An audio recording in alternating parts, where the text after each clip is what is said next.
Thanks for joining me. A very quick look.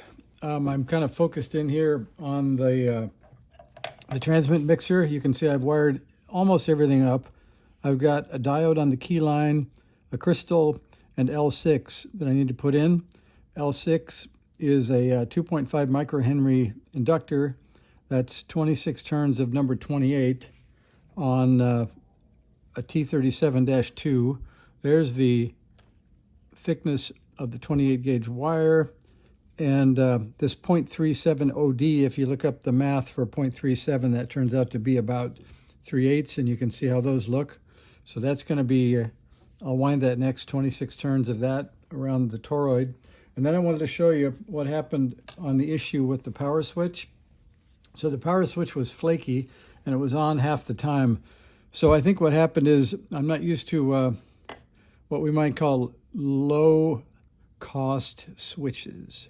So in the old days, maybe I'm too old, switches were made out of something hard like Bakelite, where they took a little bit of heat. But these pins, if you heat them slightly, they start to deform and they move. In fact, I'll just melt the plastic. You can see it just melts, sort of like cheap model plastic like you'd give kids. So really don't put too much heat on these switch leads, or you'll deform the inside of the switch. And on the inside, there's only 3 little tiny pins, and this is the rocker that gets moved back and forth between those. This is the switch handle. This is the rubber-tipped piece of metal that causes the switch to flip back and forth.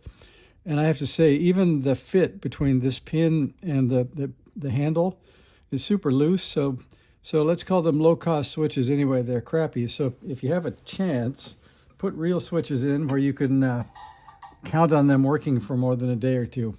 So that's my update for now. I'll get busy on the toroid. We should have a transmit mixer soon.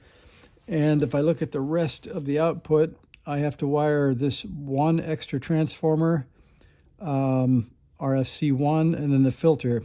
And we'll be in business to be able to get some transmit RF out. So thanks for watching. See ya.